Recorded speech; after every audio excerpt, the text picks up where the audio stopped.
ايه ده؟ انت عايش في امريكا؟ ياه، ده انتوا بتلم الفلوس من على الشجر. ده انتوا معاكوا طباعة فلوس في البيت، كل يوم تطبع اي فلوس انت عايزها. طبعا الايجارات عندكم مش غالية. طبعا القبض بتاعكم حلو. طبعا كل حاجة متوفرة لكم، ولا بتشتغل من 9 الصبح مثلا ل 8 9 بالليل اللي ما بيحصلش. الايجارات برخص التراب. بتدفع لك كام في الايجار؟ مثلا ابارتمنت ولا بيت بتدفع لك كام؟ 200 $300. ده انتوا عايشين في رخص التراب.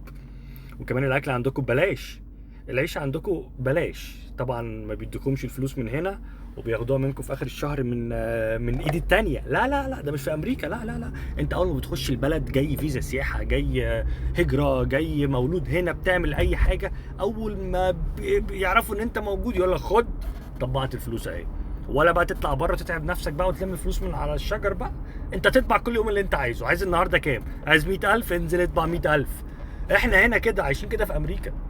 عايز تطبع اطبع، لكن ولا بنتمرمط ولا طالع عنا خالص خالص. انا بصحى من النوم الصبح اروح الشغل ليه واشتغل ليه واتعب ليه؟ لا، انا يومي كله مقضيه اساسا قاعد في البيت بطبع في فلوس. من كتر الفلوس مش عارف اصرفها في ايه. دي العيشه في امريكا.